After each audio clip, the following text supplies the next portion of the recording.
Gracias, doctor. Pues estaré presentándoles lo que es la relación de todo el marco legal internacional con lo que es la normativa de ensayos clínicos. Pero antes de todo le voy a presentar lo que es el tema de la base legal que tenemos nosotros para haber creado la normativa que tenemos hasta el día de hoy. En el año 99 se creó el Reglamento para el Control Sanitario de los Medicamentos y Productos Afines, que en el título 5, capítulo único, hace referencia al tema de ensayos clínicos. Menciona qué son los ensayos clínicos, la autorización que debe de tener un ensayo clínico para llevarse a cabo en el país, los requisitos que deben de cumplir, entre ellos está el protocolo. Se creó una comisión para la evaluación de ensayos clínicos, la cual al día de hoy ya no existe, pero como el acuerdo está vigente todavía, pues tenemos esa parte aún ahí. Y la normativa de ensayos clínicos, lo cual dio origen a varias normativas que siguieron de esta forma, fueron consolidadas en este folletito y las mismas fueron creadas en los siguientes años, del año 2001 al 2002, y por tanto la normativa 9 que se relacionaba al Comité de Ética Institucional fue creada en el 2001, la 10 sobre la acreditación de los comités de ética, la 14 para el consentimiento informado, y la número 11 que fue en el 2002 para el formato de protocolo para realizar estudios clínicos. En cada una, pues se describían los requisitos que debía de reunir cada uno de los puntos para así poder ser revisada la documentación que era ingresada en su momento. Primeramente, este acuerdo ministerial fue uno que se trabajó haciendo un consolidado de las normativas anteriores, ya todo en un solo documento. Sin embargo, esta normativa ya iba a salir publicada en el Diario de Centroamérica, pero hubo una intervención de profesionales expertos en el tema de ensayos clínicos y ellos consideraron que era conveniente hacer una pequeña revisión de la misma. Por tanto, se realizó, se conformó en ese momento, se conformó la comisión de ensayos clínicos y se hizo un trabajo conjuntamente con apoyo de UPS e inclusive personalidades internacionales para la elaboración de esta normativa. Por tanto, se hizo una revisión de estas normativas que son las que yo mencioné anteriormente, ¿verdad? Pero en aquella época eran las que estaban vigentes y se consideraron los temas que estaban aquí incluidos, como el de la normativa de buenas prácticas clínicas, que es el documento de las Américas, que reúne mucho de las normativas internacionales de la investigación. Entonces, con esto se dio origen al Acuerdo Ministerial 466-2007, que estuvo vigente por muchos años. En el año 2010 se empezó a trabajar en esta eh, actualización de la normativa y la misma pues llevó un tiempo récord se puede decir, porque hubo propuestas, se presentaba al ministerio para su revisión. Por ser un acuerdo ministerial tenía que ir directamente al ministerio y sin embargo siempre hubo intervenciones, se perdía la normativa y no había modo que saliera. Entonces se hizo una normativa como adicional a esta, en de que se empezaron ya a incluir temas como el registro del investigador, de su investigador, de los sitios de investigación y demás, que fueron considerados ya en la normativa actual. Para todo esto se hizo siempre una revisión de estas diferentes normativas e incluso se consideró el Boletín Oficial del Estado de España, que sirvió bastante base para toda esta actualización. Pues esos eran documentos ya más actualizados, ¿verdad? Para la fecha en que se empezó a trabajar en la otra normativa. Después de tanto trabajo, en el 2019 sale publicada ya la normativa para esta, la 82-2019. Sin embargo, las mismas personalidades o personajes que intervenían en la aprobación y revisión de la normativa como se había venido sometiendo, la intervinieron porque tuvimos un retraso en la publicación en el Diario de Centroamérica, lo que dio origen a que la tomaran y la modificaran. Y por tanto salió después otra normativa. Sin embargo, esa normativa fue revisada, se apeló y todo, y se revisó, siempre considerando las normativas internacionales a las que se hizo referencia en la reunión anterior, y todas estas pues habían tenido más actualizaciones, ¿verdad? Se habían actualizado en 2013, 2016 y demás actualizaciones que sufrieron las diferentes normativas estas, y por tanto llegamos al acuerdo ministerial a que actualmente rige la investigación en Guatemala, que es el 206-2021. ¿Cuál ha sido la estructura cuál es la estructura actual de esta normativa? Tenemos como capítulo 1 las disposiciones generales en las que se habla de protección de los sujetos de investigación, las diferentes definiciones, con el objetivo de que la normativa sea más entendible a la hora de acceder a los diferentes artículos y capítulos que la conforman. En total tenemos un aproximado de 140 y algo definiciones. Eh, en el capítulo 2, que se hace referencia a la protección de los sujetos de ensayos clínicos, aquí se menciona se menciona a las personas vulnerables, las que tienen discapacidades físicas, mentales, los niños y demás personas que se consideran vulnerables para participar en los ensayos clínicos. También incluye los presos y personas que también están bajo el mandato de alguna entidad con mucho poder, ¿verdad? Que pueden ser consideradas también vulnerables, puesto que pueden ser obligadas a participar en investigaciones. Se supone, ¿verdad?, que todos estos problemas ya bajaron con todo lo que hay ahora de control de investigaciones a nivel de los diferentes países, y cosa que sucedió en la época, ¿verdad?, de la sífilis y demás situaciones anteriormente según la historia. Tenemos el capítulo 3 que se hace referencia al consentimiento informado. El mismo, eh, aquí se refiere a lo que es el consentimiento informado, que es el que se presenta a la persona mayor de 18 años, a los padres de familia que van a autorizar la participación de sus niños en una investigación, el consentimiento informado que a un niño que ha participado en la investigación, pero que cumple la mayoría de edad durante su participación, además del asentimiento que en su momento le fue presentado, se le debe presentar el consentimiento informado. También se menciona lo que es el asentimiento informado, que es el que se presenta a los niños mayores de 7 años. Por supuesto, es algo muy sencillo, pero se le debe de explicar de la mejor manera al niño su participación en la investigación.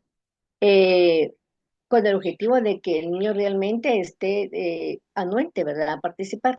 Luego, según nuestra normativa, se recomienda, ¿verdad?, que si el niño no quiere participar, pues no se le puede obligar al mismo.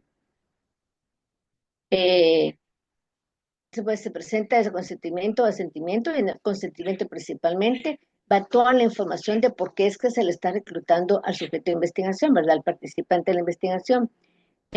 Toda la explicación, cuáles son los riesgos a los que se va a exponer, cuáles son lo que se conoce hasta el momento de la molécula, ¿verdad?, de acciones adversas y lo demás que se pueda presentar, cuántas muestras de sangre y cantidad se le van a tomar de sangre o de orina o tejido, dependiendo el estudio, ¿verdad?, que se presente. Eh, y digamos, por ejemplo, cuántas tomas de presión van a tener, si se va a ver lectura de glucómetro, si va a haber pruebas renales, etcétera. Todo esto tiene que estar muy bien especificado en el consentimiento informado, porque, como bien dice, ¿verdad?, es para informar al participante y que tome su propia decisión, que aquí es donde entra el principio de autonomía, como lo habíamos visto en la presentación anterior, ¿verdad? Es para que ellos tomen uno su decisión propia de participar en la investigación o de permitir que sus hijos participen en la misma. Em, de ahí pasamos a lo que es el capítulo 4, que se refiere a los comités de ética. Los comités de ética deben de estar conformados por un mínimo de 5 personas, debe ser siempre una cantidad impar, considerándose participación de hombres y mujeres eh, equitativamente. Si hubiera, es posible que haya una persona de la comunidad, y que también dentro de los profesionales que estén no sean todos del área de la medicina, ¿verdad? Sino que puede ser un abogado, un ingeniero, etcétera, porque la intención es que realmente en las revisiones que se hagan, pues hayan otro tipo de criterios, ¿verdad? Que no, de personalidades que no están relacionados con la medicina, para de esa manera determinar sobre todo en la comprensión de consentimiento informado. Los comités de ética se deben de registrar con nosotros, y tienen que presentar, perdón, tienen que presentar los procedimientos de operaciones estándar, esos reglamentos que lo rigen. Y esta presentación, además, nosotros hacemos una visita locativa. Si es un comité que se está registrando nuevamente, perdón, que se está registrando nuevamente, pues revisamos, les pedimos documentación de algún protocolo para ver cómo han estado haciendo las revisiones. También los documentos que ellos utilizan para cuando van a hacer las supervisiones, ¿verdad? Los diferentes sitios de investigación. Además, ellos tienen, este registro tiene una vigencia de 2 años. Cada 2 años debe de presentar nuevamente la documentación con las actualizaciones del personal que participa, porque muchas veces pues hay miembros del comité que se retiran o bien cambian en su rol dentro del comité. Entonces, se presenta, entonces debe de presentarse esta documentación. Esto es con lo que respecta a los comités de ética. Referente al capítulo 5 que se habla de los éxitos de los ensayos clínicos, aquí se mencionan las 3 fases de investigación. Aunque la fase 1 se menciona, actualmente no se realiza, no estamos autorizando ensayos clínicos de fase 1 en Guatemala, porque es un poco difícil que las personas que probables participantes vayan, acepten, ¿verdad? Porque todavía por ahí se escucha lo que es el manejo de conejillos de indias y demás situaciones que se conocen con anterioridad. Entonces no estamos autorizando todavía estudios de fase 1. Sin embargo, están los requisitos que se deben de presentar para cuando va a ser un estudio de fase 1, fase 2 o fase 3. Para cada uno de estos, pues la documentación que respalda los estudios previos, ¿verdad? A cada fase. Además de todo, tienen que incluirse lo que es el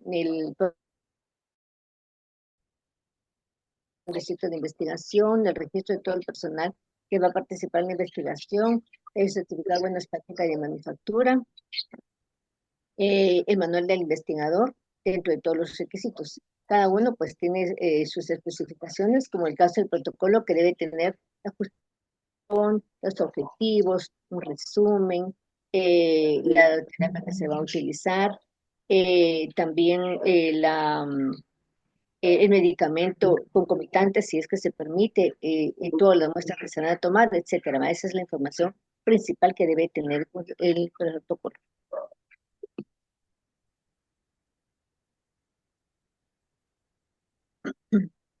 En la siguiente, el capítulo 6.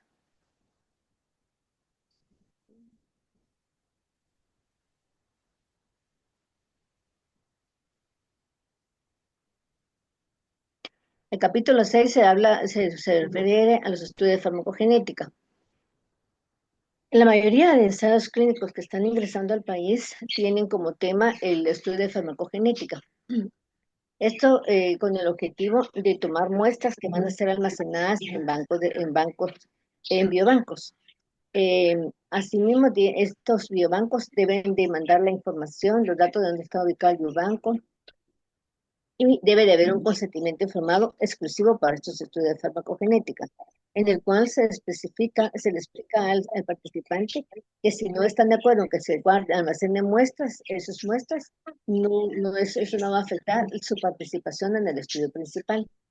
Entonces, en el consentimiento informado de estos estudios tiene que estar establecido la cantidad de muestra que se va a almacenar, qué tipo de muestra es la que se va a almacenar, cuál es el banco donde se va a realizar ese almacenamiento, el hecho de que van a anonimizar los datos sobre su muestra, ¿verdad? Que nadie va a saber que son de ellos, del participante, y también el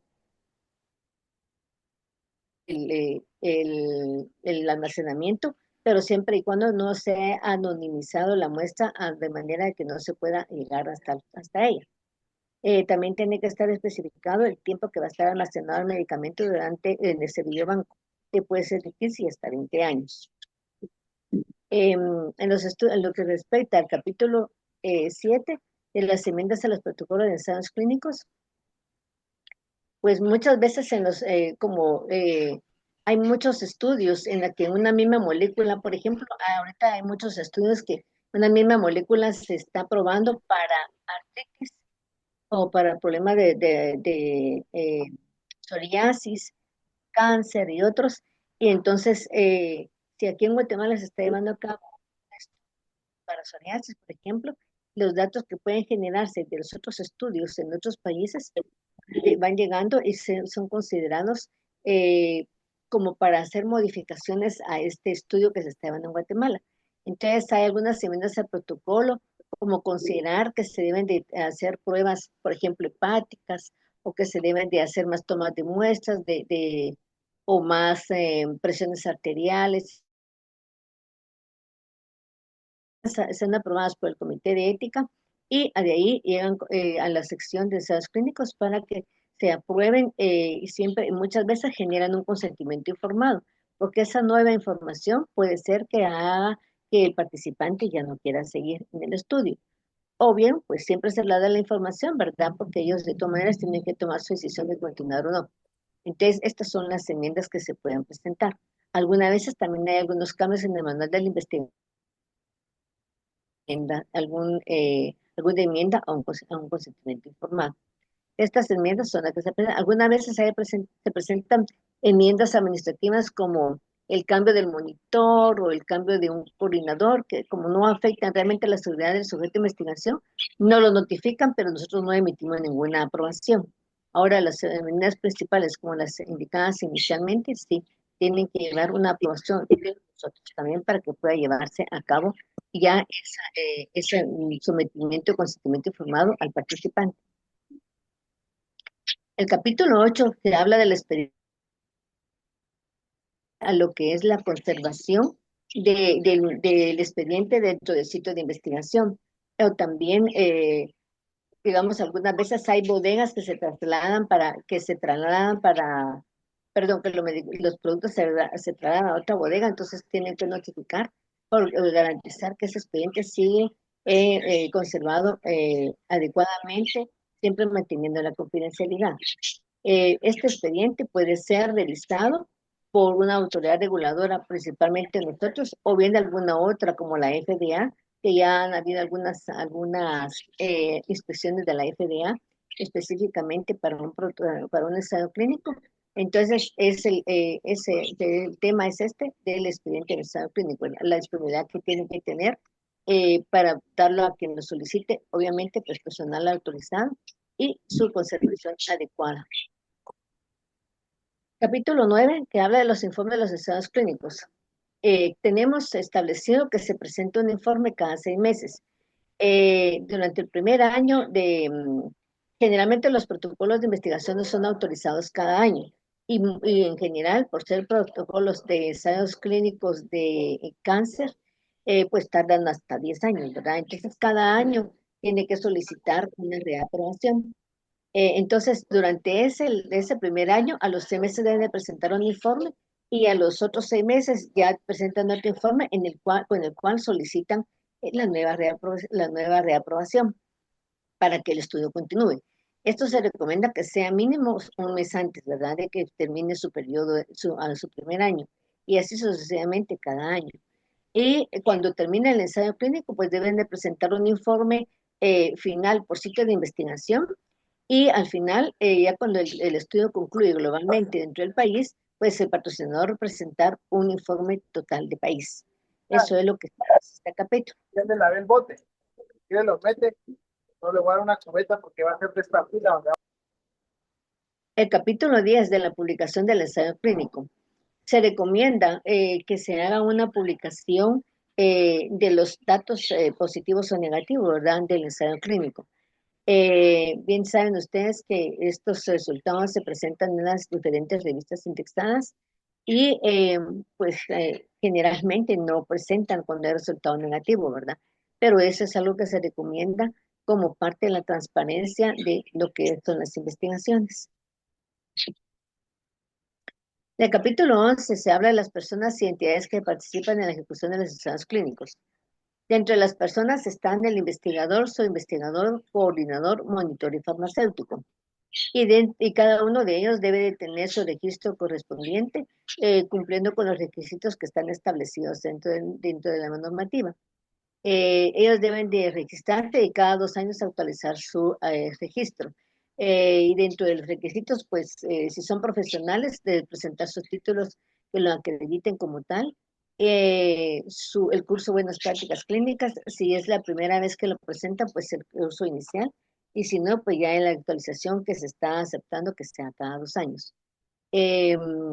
En el caso de las entidades que participan en la ejecución, se hace referencia a lo que es el patrocinador, las organizaciones de investigación por contrato, conocidas como CRO, OFI, ¿no? OIC, o las organizaciones de manejo de sitio, que son conocidas como las SMO.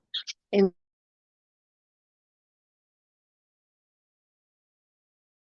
varias entidades que cumplen con esta función y se encuentra enlistadas en la página web del departamento. Ahí puede ser consultado el listado de estas CROs y SMOs registradas. Ellos son prácticamente, de alguna manera, cumplen con los requisitos regulatorios, porque muchos ensayos clínicos son de patrocinadores que no están establecidos en el país. Entonces, estos patrocinadores les contactan a ellos para que ellos hagan todo el proceso de sometimiento regulatorio en el departamento. Entonces, esa es la función de las CROs: reclutar sitios de investigación, tener monitores, tener coordinadores, en fin, para que den seguimiento a lo que es la investigación en el país. Y siempre, pues ellos tienen de alguna manera la responsabilidad, igual que la del patrocinador, ¿verdad? Si ellos son los que están acá en el país. Hay CROs que están fuera del país y quieren tener un monitoreo cuando realmente no es lo correcto, porque aquí en el país tiene que haber siempre una persona responsable que en cualquier situación que pueda presentarse esté en la disposición, ¿verdad?, de aclarar las situaciones que se puedan dar. El patrocinador, como les decía, la mayoría no están presentes en el país. Tienen que presentar documentación que acrediten eh, sus funciones o su creación o su estatus en la autoridad reguladora, emitido por la autoridad reguladora del país de origen. Eh, Recientemente tuvimos una reunión con uno de estos patrocinadores, pues ellos deberán de presentar toda la documentación, ¿verdad?, que respalde su organización en el país de origen, de donde va a venir toda la información del medicamento que va a ser sometido a evaluación, y lo que son protocolos y demás documentos que respalden esta solicitud.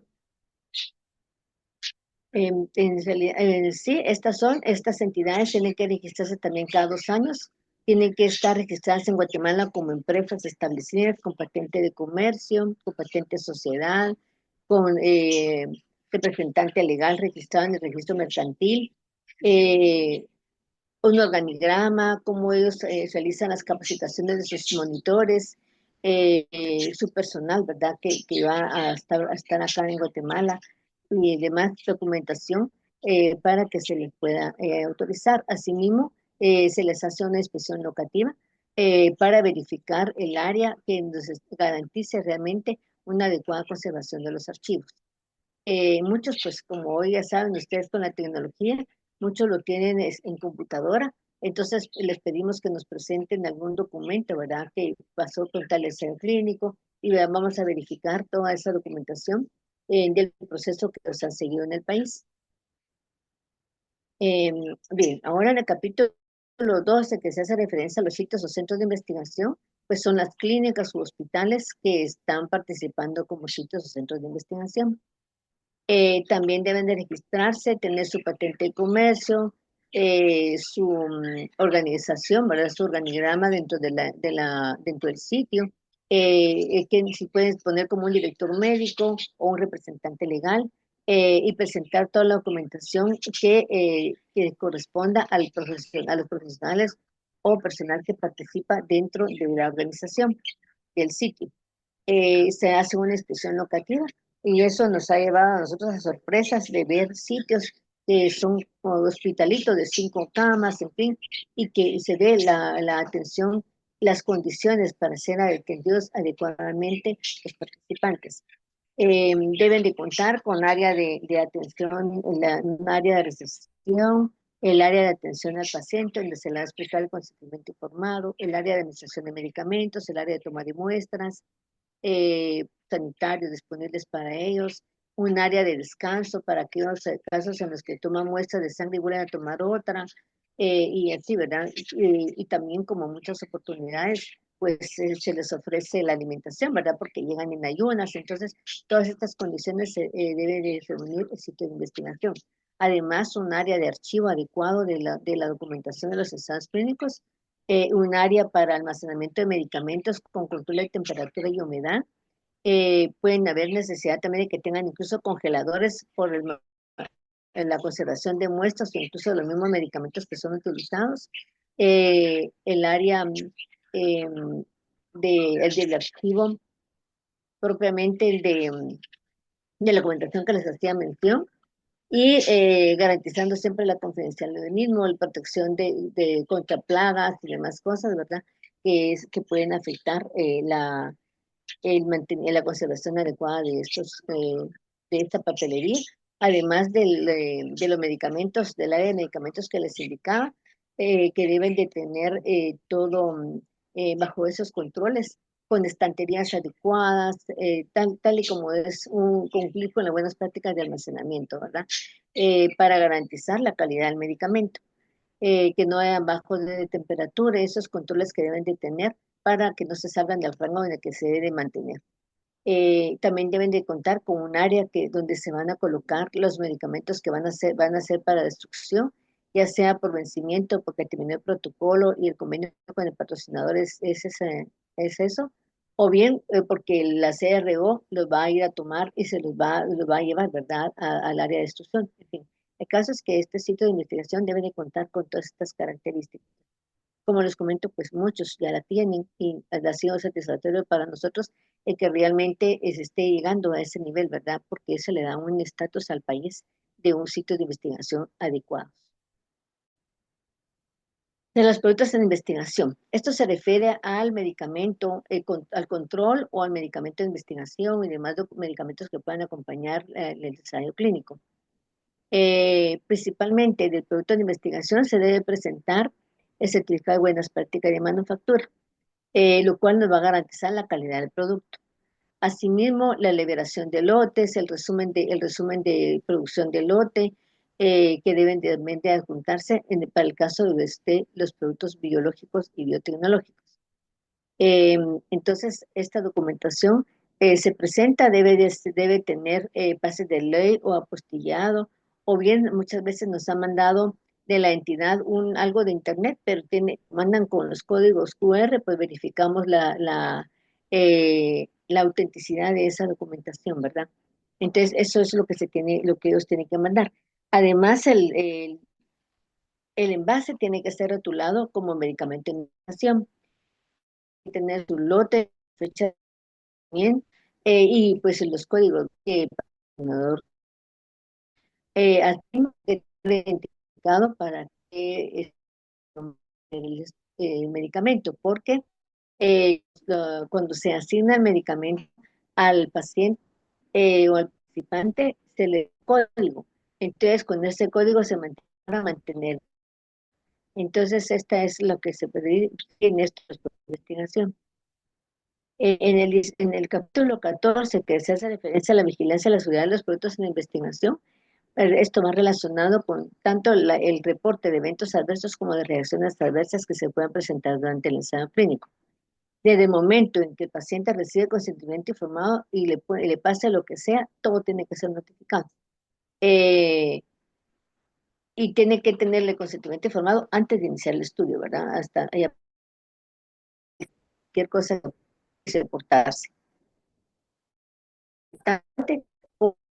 Si el paciente fallece, puede darse el caso que sea por el medicamento, o puede ser que no, ¿verdad? Pero entonces es importante que se notifique y lo que pudo haber sido cercano al suceso para que se determine si realmente es debido al medicamento o no.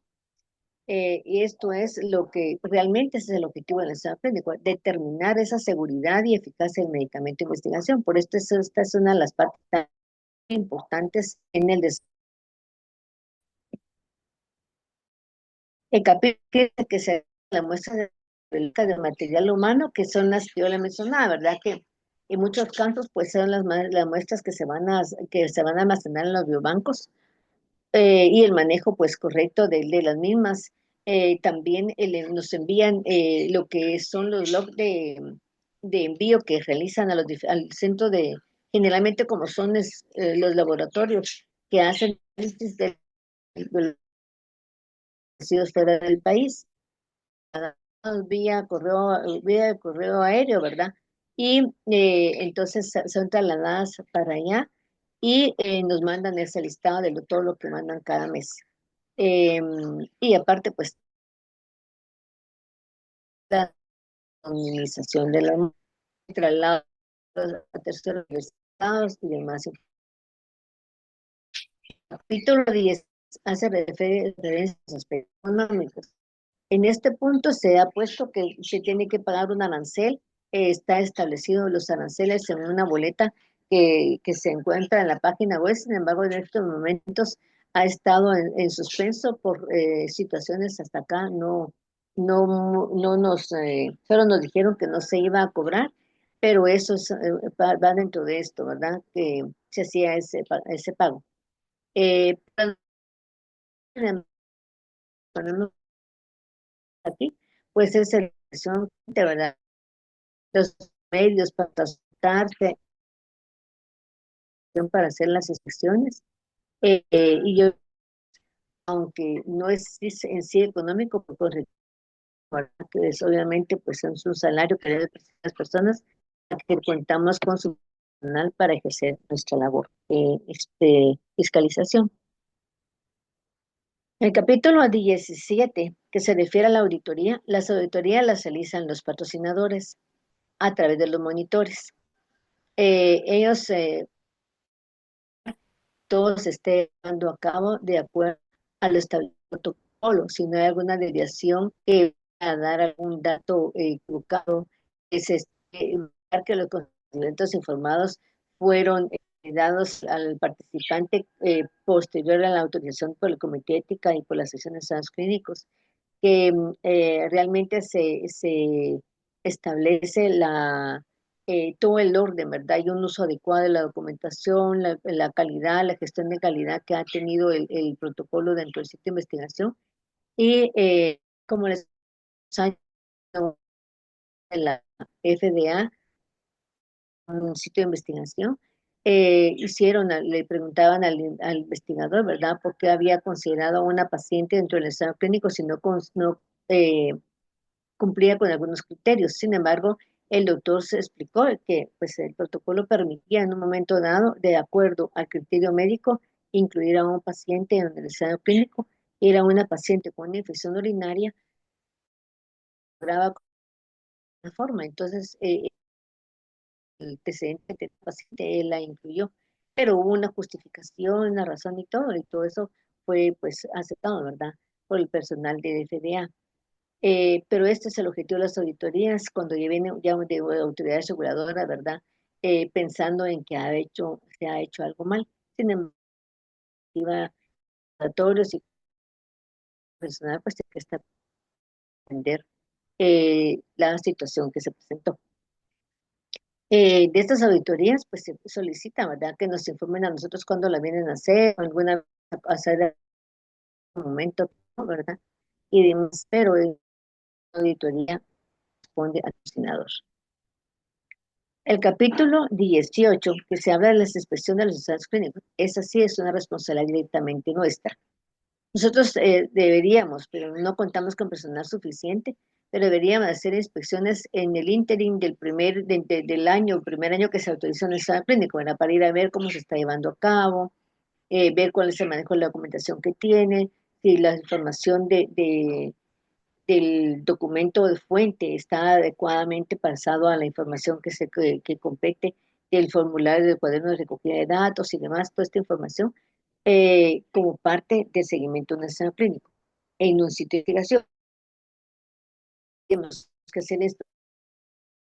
Ellos han llevado a cabo las inspecciones, sitios de investigación, tienen adecuada su documentación, la conservación adecuada, pero también no es cuando se registra, sino que en el lapso, ¿verdad?, de los 2 años. Y así con cada una de las entidades que les hice mención anteriormente. El capítulo 9 se refiere a las comunicaciones. Estas comunicaciones relacionadas a la publicación que hay, el listado de ensayos que han llevado a cabo en Guatemala, que algunos ya terminaron y los que se están llevando actualmente. Se presenta en un listado en la página web del departamento, habla de donde consultas, ahí acceder a este listado. La información que tiene es del quién es el patrocinador, el número de protocolo, el nombre del protocolo, en qué fase de investigación es, qué comité lo aprobó, en qué fecha se aprobó y en qué estatus está, ¿verdad? Si ya finalizó o está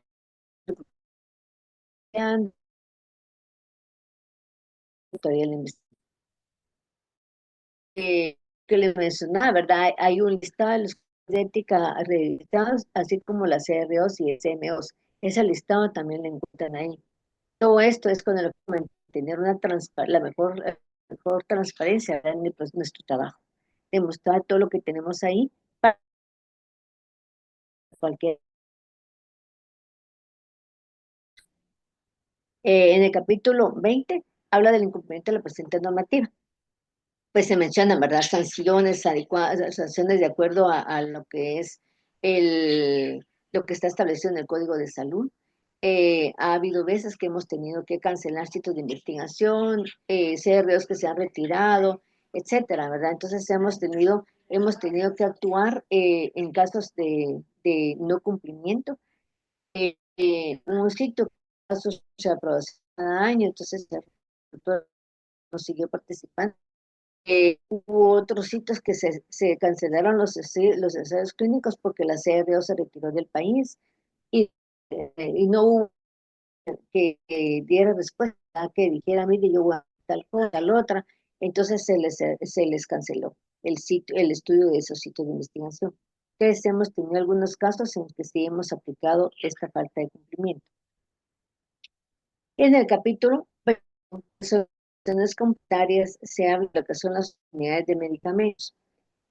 También para el caso de ensayos clínicos que sean llevados a cabo, ¿verdad? Que pues son casos más específicos que deben contar relación para realizar este tipo de investigaciones, así como en el caso de lo que son los medicamentos controlados, ¿verdad? Que deben de cumplir con el informe mensual del manejo de las sustancias que están aplicándole a los participantes, que fue ustedes como médicos, ¿verdad? Que de los horarios de control de pacientes, y entonces es la misma, se da la información para de este tipo.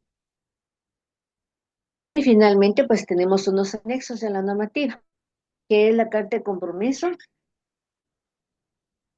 del investigador con cumplir con las buenas prácticas clínicas, y se firma, va junto al formulario donde firman este compromiso. Lista de productos en investigación, a pesar de que el formulario oficial lo solicita, también pueden agregar otros productos de investigación adicionales si no caben en el formulario inicial. Entonces se presentan estos listados de productos en investigación que pueden ser desde el producto de investigación hasta lo que es reactivos de laboratorio, medicamentos con proporcionar, medicamentos. El compromiso de selección de investigación, esto es básicamente tal, porque el TAMP ha sido un hospital activo en investigaciones y ellos les presenta un informe o una nota donde está que el estudio se realice, se lleve a cabo en el hospital, porque ha habido muchos casos, a menos en mi experiencia, cuando yo estuve en el hospital, estaban usando un medicamento para paciente postinfarktado, nada, nadie sabía nada, enfermera o el médico, mire, le aplica este medicamento al paciente. Y en realidad eso es lo que se trata con esto, ¿verdad? Realmente cuidar todas esas situaciones que deben de pues el investigador que lo adquiere, ¿verdad? Con la dirección y con el patrocinador y demás de cumplir con todo lo que está establecido en el protocolo. La autorización de cierta investigación, ahí se incluye la certificación. Esa autorización la presentan cuando hacen la solicitud de autorización de investigación, donde señalan todas las áreas que están considerando el informe de avance, análisis de investigación, que es el formulario que les comentaba, ¿verdad? Que se utiliza cada 6 meses, pero cada 6 meses es diferente, ¿verdad? El de primeros 6 meses es uno y el de los siguientes 6 meses es otro, porque ahí se solicita la autorización de la reaprobación. El formulario de inspección de sitio de investigación, que es el que nosotros utilizamos, ¿verdad? Para ir a hacer las inspecciones a los sitios y a continuación que nosotros manejamos. En el base de datos, el nombre del patrocinador, el de sitio de investigación, la dirección de esta investigación o nombre, el estudio, la versión que nos están presentando, el número de protocolo y el nombre, eh, quién es el investigador, su investigador, profesionales como farmacéuticos, los coordinadores, qué fecha ingresó el protocolo al departamento, cuándo se aprobó, con qué número se aprobó, qué comité de ética lo autorizó también, y quién de los profesionales de la investigación, el Estado, ¿verdad? Para mantener ese control, la fecha de inicio y término del estudio, cuándo se hace el cierre del sitio, etcétera, de acuerdo a la información que tiene nuestra base de datos. Entonces, muchas veces alguna información, alguna información es considerada confidencial, y pues será determinada de acuerdo a la solicitud que nos realicen, ¿verdad? Y pues eso es todo lo que tengo para el día de hoy. Y si tienen alguna consulta, pregunta, comentario, ven.